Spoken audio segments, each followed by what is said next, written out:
बदलते भारत की शान।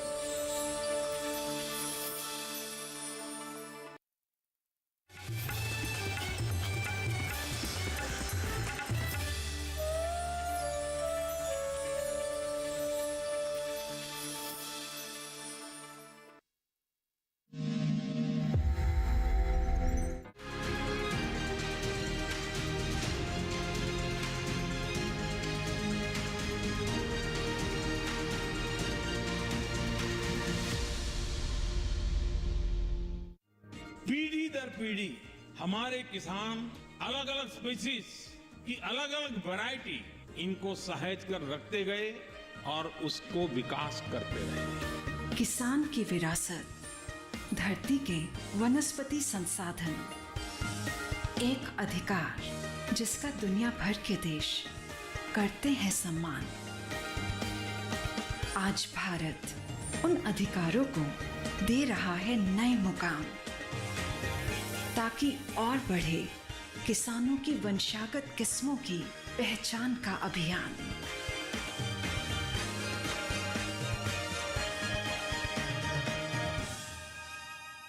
नमस्कार, आप सभी का स्वागत है। मैं हूं राहुल और आप देख रहे हैं दूरदर्शन किसान। हम लेकर हाजिर हैं अपना कार्यक्रम कृषि दर्शन।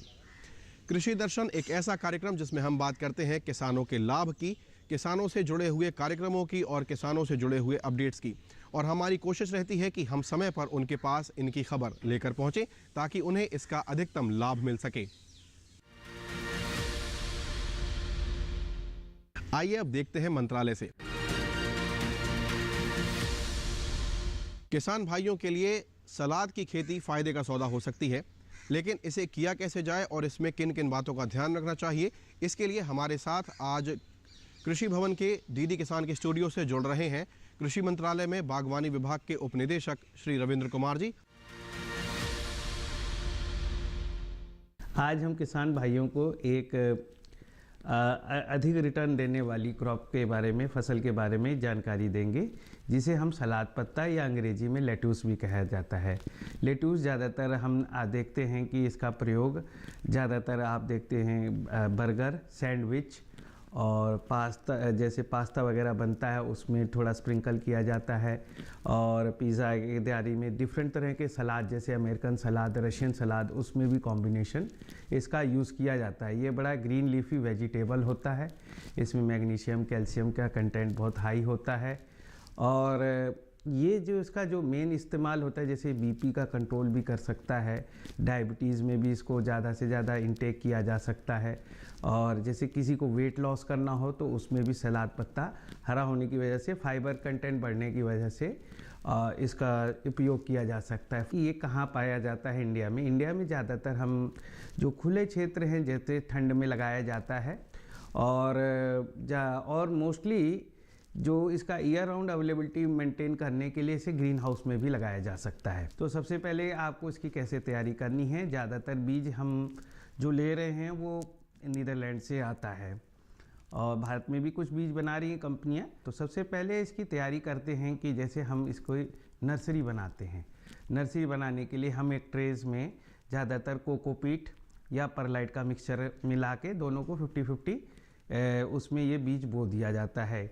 और आप चाहें तो रॉकवूल भी यूज़ किया जा सकता है, लेकिन वो काफ़ी महंगा पड़ता है, लेकिन उसमें डिजीज़ और पेस्ट के चांसेस कम होते हैं। इसके बाद जब हमने आपकी नर्सरी लगा दी, नर्सरी लगाने के 15-20 दिन बाद इसमें ट्रू लीफ आ जाती है।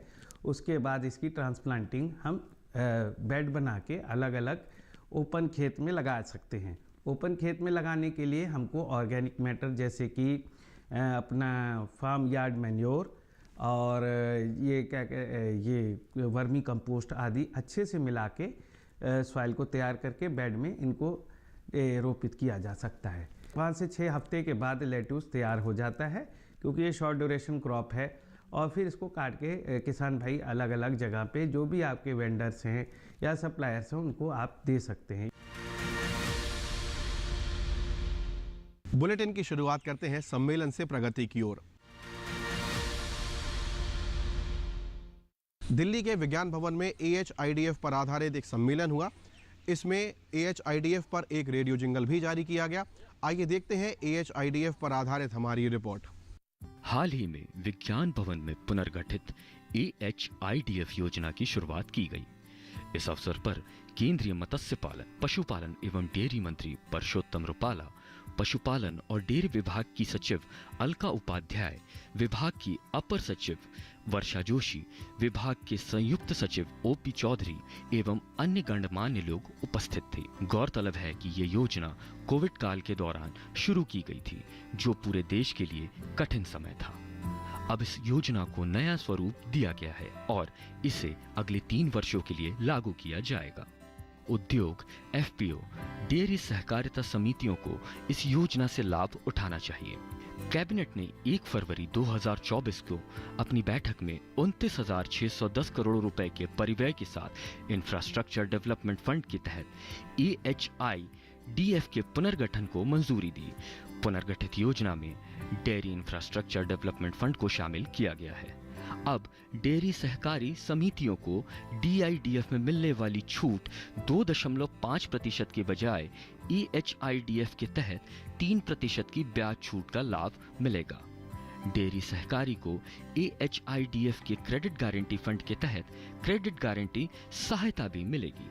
यह योजना डेयरी सहकारी समितियों को प्रसंस्करण प्रौद्योगिकी के साथ अपने प्रसंस्करण बुनियादी ढांचे को उन्नत करने में मदद करेगी।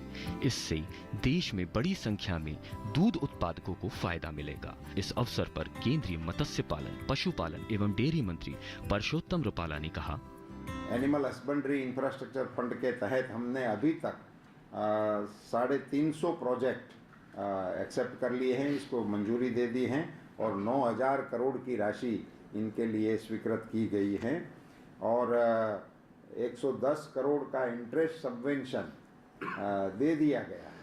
सो एक प्रकार से जो आप बता रहे थे हमारे एंटरप्रेन्योर्स, ऐसे 110 करोड़ की राशि ब्याज की सहायता के रूप में एंटरप्रेन्योर्स को मिल गई है। वो एक बड़ी उपलब्धि के रूप में हम देख सकते हैं। डेयरी सेक्टर में अभी तक 128 प्रोजेक्ट को हमने स्वीकृति दे दी है और इन स्वीकृति की वजह से 138.66 lakh metric ton, 138 lakh metric ton की उसमें बढ़ोतरी हो गई है। वो अभी सामने देखने को मिल रहा है। फीड में भी 70 से 80 लाख मेट्रिक टन की बढ़ोतरी हमारे फील्ड में से हमारी जानकारी में आ रही है। हमारे बर्ड्स की कैपेसिटी करीबन 25 लाख तक बढ़ गई है। ये एक बहुत बड़ी उपलब्धि मानी जाएगी। तो एक प्रकार से डेयरी डेवलपमेंट और एनिमल हस्बेंड्री इंफ्रास्ट्रक्चर का मर्ज होने से, सरल बनाने से और पोर्टल को आज से ही लागू करने से और अगले 3 साल के लिए इनको परमिशन देने से इस क्षेत्र में स्थायी विकास का रास्ता खुल गया है। मैं मानता हूं कि हमारी यंग जनरेशन को इससे इस क्षेत्र में भी सहयोग करने के लिए, इन्वेस्टर्स को इस क्षेत्र में इन्वेस्टमेंट करने के लिए बहुत अच्छी अपॉर्चुनिटी मिलने वाली है। अब देखते हैं विज्ञान और किसान।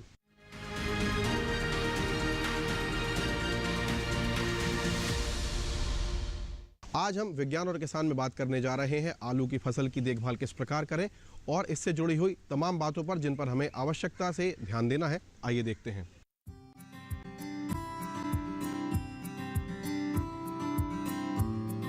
कुछ शताब्दी पूर्व आलू का उत्पादन शुरू हुआ था। हमारे देश में 100 से ज्यादा पकवान बनाए जाते हैं। सुबह के नाश्ते से लेकर रात के भोजन तक आलू का इस्तेमाल किया जाता है। 100 ग्राम आलू में पाए जाने वाले पोषक तत्वों में पानी की मात्रा 74.70 और कार्बोहाइड्रेट, स्टार्च और शर्करा की मात्रा 22.60, प्रोटीन 1.60, फाइबर 0.40, फैट 0.10, मिनरल्स 0.60 होता है।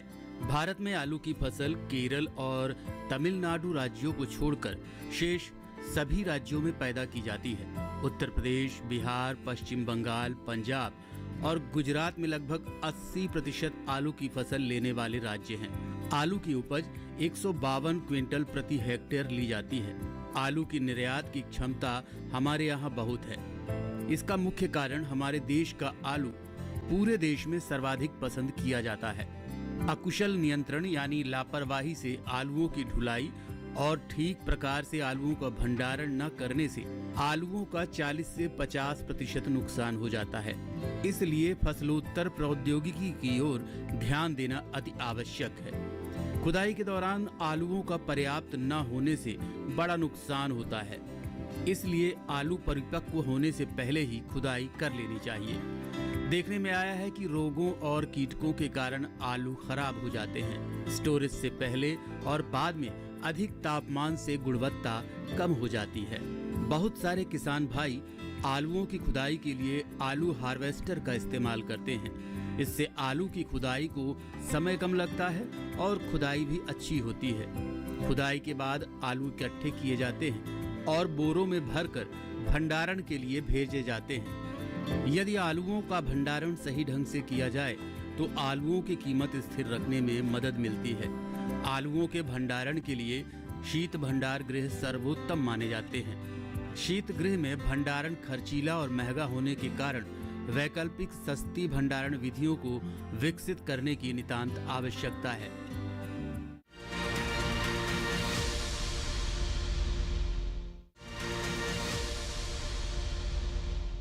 कृषि दर्शन में अब वक्त हुआ है एक छोटे से ब्रेक का। आप देखते रहिए दूरदर्शन किसान। अभी हाजिर होते हैं थोड़ी ही देर में।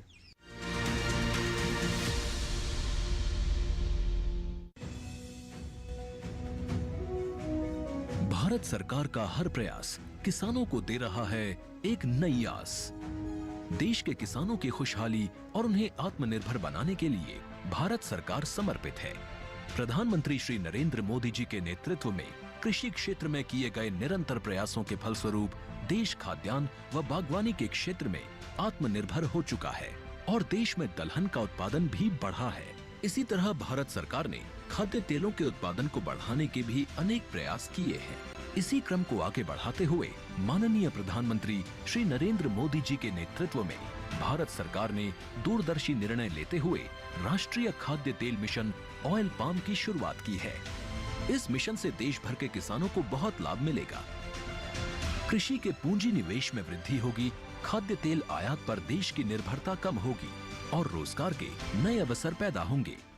खाने के तेल में आत्मनिर्भरता के लिए अब राष्ट्रीय खाद्य तेल मिशन ऑयल पाम का संकल्प लिया गया है। इससे किसानों को तो सीधा लाभ होगा ही, गरीब और मध्यम वर्ग के परिवारों को सस्ता और अच्छी क्वालिटी का तेल भी मिलेगा। यही नहीं, ये मिशन बड़े स्तर पर रोजगार का निर्माण करेगा। इस मिशन के अंतर्गत ऑयल पाम का रकबा और पैदावार बढ़ाने पर जोर देने के लिए सरकार ने 11,000 करोड़ रुपए से अधिक की सहायता राशि निर्धारित की है। मिशन के तहत सरकार ने ऑयल पाम की खेती के लिए रोपण आदि की सहायता में बढ़ोतरी करते हुए पहले मिलने वाले 12,000 रुपए प्रति हेक्टेयर को बढ़ाकर 29,000 रुपए प्रति हेक्टेयर तक कर दिया है। ऑयल पाम के पुराने बागों के पुनरुद्धार के लिए 250 रुपए प्रति पौधा के हिसाब से विशेष सहायता दी जा रही है। पौधारोपण सामग्री की कमी दूर करने और बीजों की पैदावार करने वाले बागों को भी सहायता दी जाएगी।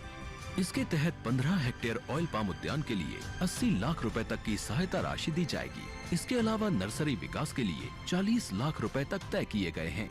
पूर्वोत्तर और अंडमान राज्यों के लिए विशेष सहायता का भी प्रावधान है। ऑयल पाम के किसान ताजे फलों के गुच्छे यानी FFB का उत्पादन करते हैं, जिनकी वर्तमान में कीमतें अंतर्राष्ट्रीय मूल्यों में उतार चढ़ाव के आधार पर तय होती हैं। पहली बार केंद्र सरकार ताजे फलों के गुच्छे की कीमत के लिए किसानों को आश्वासन दे रही है।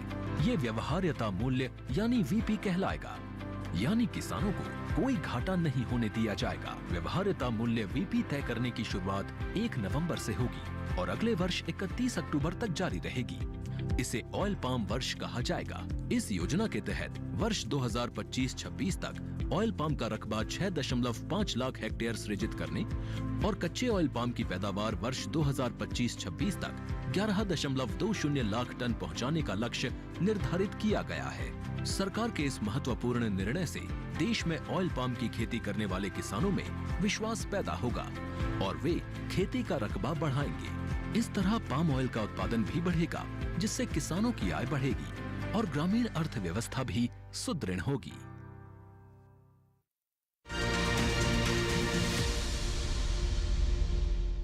ब्रेक के बाद आप सभी का कृषि दर्शन पर एक बार पुनः स्वागत है। आगे बढ़ेंगे हम और अब बात करते हैं कृषि स्टार्टअप की।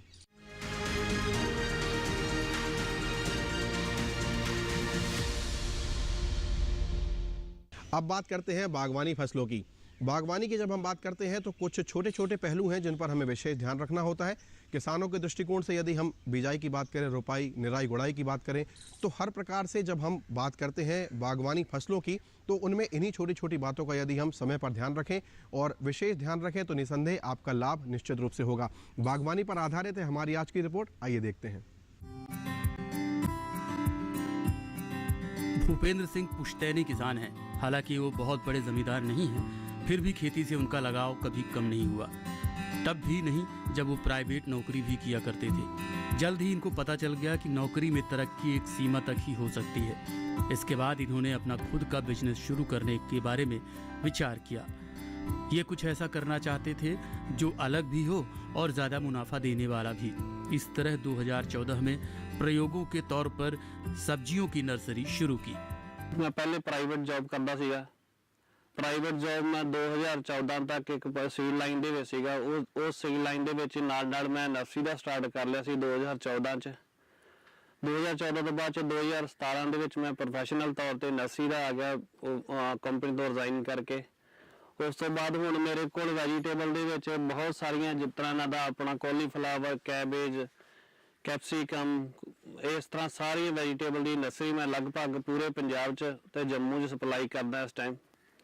तो बहुत वधिया मैं लगभग एक कनाल तो शुरू किया सी। अज मैं 10 एकड़ दे विच नर्सरी का बिजनेस कर रहा। तो बहुत वधिया इन्हां दा लगदा वा, काम करके वधिया लग रहा वा ते अपना पैसा भी चलो ठीक कमा रहे हैं। तो ਉਹਦੇ ਤੋਂ ਬਾਅਦ ਹੁਣ ਮੇਰਾ ਅਗਲਾ ਪਲਾਨ ਹੈ ਕੁਝ ਮੈਂ ਇਹਨਾਂ ਦਾ ਆਪਣੇ ਆਰਗੈਨਿਕ ਤੇ ਜਾਣਾ ਚਾਹ ਰਿਹਾ ਥੋੜਾ। ਮੈਂ ਆਪਣੇ ਨਾਲ ਕੁਝ ਫਾਰਮਰ ਹੋਰ ਜੋੜ ਕੇ ਉਹਨਾਂ ਨੂੰ ਆਰਗੈਨਿਕ ਮੈਂ ਨਰਸਰੀ ਦਾ ਦੇਣੀ ਆ, ਉਹਨਾਂ ਨੂੰ ਨਾਲ ਆਰਗੈਨਿਕ ਦਾ ਮੈਂ ਇਹਨਾਂ ਦਾ ਆਪਣਾ ਮੈਟਰ ਤੇ ਕੰਮ ਥੋੜਾ ਕਰ ਰਿਹਾ। ਅਗਲਾ ਪਲਾਨ ਮੇਰਾ ਇਹ ਵੀ ਮੈਂ ਆਰਗੈਨਿਕ ਜਾਵਾਂ ਤੇ ਮੈਂ ਆਪਣੀ ਨਰਸਰੀ ਨੂੰ ਕੋਸ਼ਿਸ਼ ਕਰ ਰਿਹਾ ਵੀ ਮੇਰੀ ਨਰਸਰੀ ਨੂੰ ਮੈਂ ਇਹ ਵੈਜੀਟੇਬਲ ਨਰਸਰੀ ਨੂੰ ਮੈਂ ਕਾਫੀ ਅੱਗੇ ਲੈ ਕੇ ਜਾਵਾਂ ਤੇ ਸਾਰੇ ਜਿੰਨੇ ਕਿਸਾਨ ਪੰਜਾਬ ਦੇ ਕਿਸਾਨ ਆ ਸਾਰੇ ਖੁਸ਼ਹਾਲ ਹੋਣ, ਨਾਲ ਅਸੀਂ ਵੀ ਹੋਈਏ। साड़ी ये परमात्मा की अरदास है। पंजाब में अच्छी नर्सरी आमतौर पर नहीं मिल पाती। इस बात ने भी भूपेंद्र के काम को बढ़ाने में मदद की। भूपेंद्र अमृतसर कृषि विज्ञान केंद्र के लगातार संपर्क में रहते हैं। यहाँ से उन्हें नई तकनीकियों की जानकारी मिलती रहती है। वैसे भी नर्सरी बहुत मुश्किल काम है।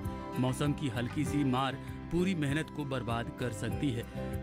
मैं भी तुहाडे वर्गा एक छोटा जिमीदार हाँ, पर फिर भी मैं एक गल जरूर कहूँगा भी अज का युग टैक्नीकल का हो गया। जे टैक्नीकल वे ना नहीं करोगे तो आप घाटे चल जावांगे। जो भी करना थोड़ा करना, टैक्नीकल करना। जितना साढ़े को स्प्रिंकलर है, ड्रिप इरीगेशन दे तुसीं काम कर सकते हो, है ना। तो जिन्ना भी हो सके अपना जितना सियाल वालियां सब्जियां जिन्नियां कैप्सिकम आ, चिली आ, ये एडवांस तैयार करोगे, एडवांस जाएगियां, चंगा पैसा कमा सकते हैं। कृषि दर्शन में अब समय है एक छोटे से ब्रेक का। आप देखते रहिए दूरदर्शन किसान। अभी हाजिर होते हैं थोड़ी ही देर में।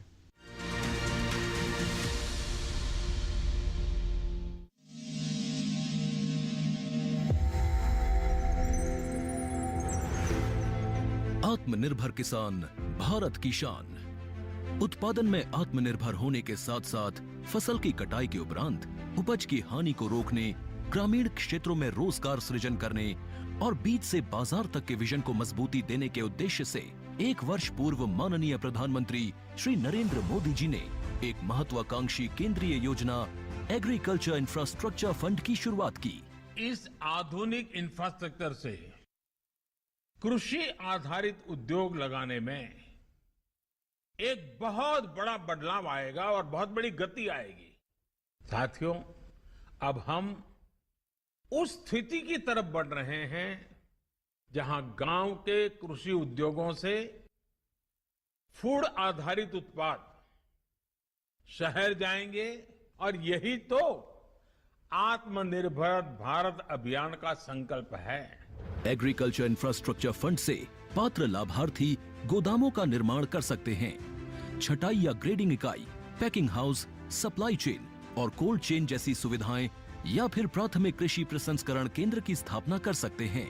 इस योजना के तहत पात्र लाभार्थियों को 2 करोड़ रुपए तक के ऋण पर अधिकतम 7 वर्ष के लिए ब्याज में 3% तक की छूट दी जा रही है। ऋण पुनर्भुगतान के लिए 6 महीने से 2 वर्ष तक मोरेटोरियम की सुविधा भी उपलब्ध है। इस योजना ने अब तक सफलता की कई मिसालें कायम की हैं, जैसे कि मध्य प्रदेश के लाभार्थी श्री विपिन त्रिपाठी ने एग्रीकल्चर वेस्ट से बायोफ्यूल बनाने का इनोवेटिव प्राइमरी प्रोसेसिंग सेंटर लगाया है। लोन मिलने की वजह से हम समय पर सारी मशीनों का प्रोक्योरमेंट और सारा सिविल वर्क टाइम पे करवा पाए, जिससे ये प्रोजेक्ट को लगाना संभव हो पाया। राजस्थान के लाभार्थी श्री यशवर्धन मुंद्रा ने सॉर्टिंग एंड ग्रेडिंग यूनिट लगाकर रोजगार के अवसर पैदा किए हैं। कर्नाटक की महिला उद्यमी श्रीमती ममता वी ने प्राइमरी प्रोसेसिंग सेंटर लगाकर प्रगति की नई राह चुनी है। ಸಣ್ಣ ಪುಟ್ಟ ಉದ್ಯಮಿಗಳನ್ನ ಮತ್ತಷ್ಟು ಅಗ್ರಿಕಲ್ಚರಲ್ಲಿ ಹೆಚ್ಚು ನಾವು ಇನ್ನಷ್ಟು ಸಾಧನೆ ಮಾಡಲಿಕ್ಕೆ ಕಾರಣಕಾರಕವಾದಂತ ಈ ಅಗ್ರಿಕಲ್ಚರಲ್ ಇನ್ಫ್ರಾಸ್ಟ್ರಕ್ಚರ್ ಫಂಡ್ ಇಂದ ನಮ್ಮ ಇನ್ನಷ್ಟು ಯೋಜನೆಗಳು ಆಯೋಜನೆಗಳು ಉತ್ತಮಗೊಂಡಿದೆ। राजस्थान के लाभार्थी श्री दिनेश भट्टर ने जीरे की प्रोसेसिंग यूनिट लगाकर आसपास के ग्रामीणों को आत्मनिर्भरता प्रदान की है। महाराष्ट्र के लाभार्थी श्री अनूप कुमार मोहता ने वेयर हाउस बनाकर अन्न भंडारण को सुनिश्चित किया है। आज देश के कोने कोने से किसान, कृषि उद्यमी, किसान उत्पादक संघ, प्राथमिक कृषि सहकारी समितियां, स्वयं सहायता समूह और कृषि उपज मंडियां इस योजना का लाभ उठा रहे हैं।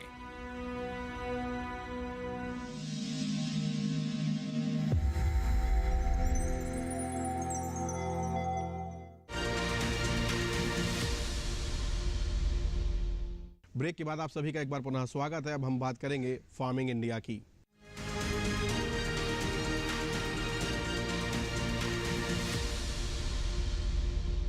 फार्मिंग इंडिया में हम बात करते हैं किसान क्रेडिट कार्ड की। क्रेडिट कार्ड एक ऐसा कार्ड होता है जो बहुत ही ज़्यादा लाभकारी है, लेकिन उसको उपयोग करने के सही तरीके हमें मालूम होने चाहिए और किसानों के लिए इसकी आवश्यकता बहुत ज़्यादा है। तो उसे किस प्रकार अच्छे से यूज़ किया जाए और किसान क्रेडिट कार्ड के किस प्रकार से आप अधिकतम लाभ ले सकते हैं, इस पर आधारित है हमारी रिपोर्ट। आइए देखते हैं।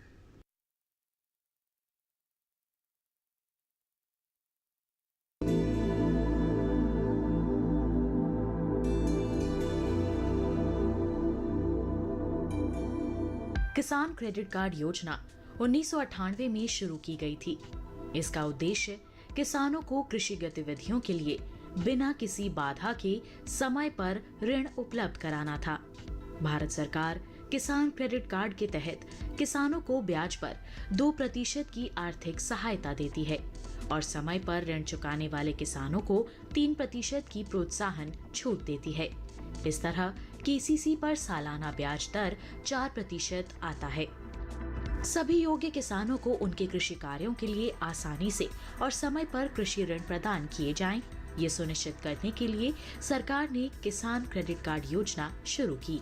इसका उद्देश्य किसानों को कृषि के लिए उत्पादक सामग्रियों जैसे बीज, उर्वरक और कीटनाशक आदि खरीदने के लिए सक्षम बनाना है।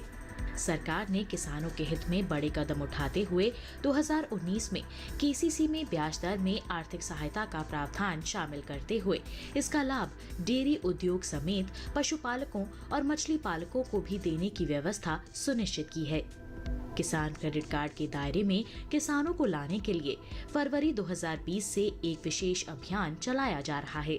वर्ष 2012 से केसीसी योजना को और सरल बनाया गया है।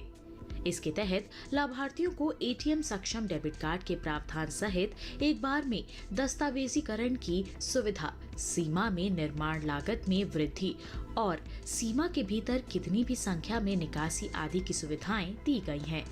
सार्वजनिक क्षेत्र के बैंकों और नाबार्ड से प्राप्त सूचना के अनुसार इस अभियान के तहत 29 जनवरी 2021 तक देश भर के किसानों को 1.76 लाख करोड़ रुपए की खर्च सीमा के साथ 187.03 लाख KCC स्वीकृत किए गए हैं।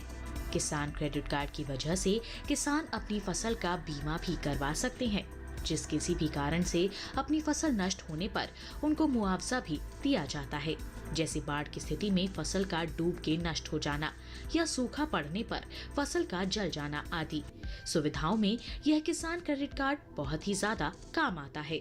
इसकी वजह से किसान लाभ उठा सकते हैं।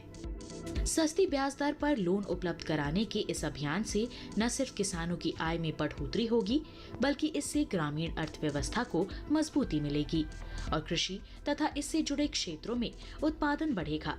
साथ ही हमारे देश के लिए खाद्य सुरक्षा सुनिश्चित करने की दिशा में भी इस मुहिम की विशेष भूमिका होगी।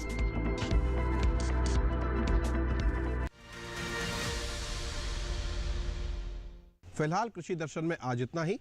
चलते चलते हम आपको अपना पता बताते हैं, जिसके जरिए आप हमारे साथ जुड़े रह सकते हैं। हमारा पता है कृषि दर्शन, कमरा नंबर 58, CPC दूरदर्शन, खेलगांव, नई दिल्ली 110049। आप चाहें तो हमें ईमेल भी कर सकते हैं और हमारा ईमेल आईडी है krishidarshan@gmail.com। और इसी के साथ आपके स्क्रीन पर एक QR कोड भी नजर आ रहा है, इसे आप सरलता से स्कैन कर सकते हैं और हमारा कार्यक्रम DD किसान के YouTube चैनल पर भी आसानी से देख सकते हैं। फिलहाल आज के कृषि दर्शन में इतना ही। तमाम कार्यक्रमों के लिए जुड़े रहिए, देखते रहिए दूरदर्शन किसान। नमस्कार।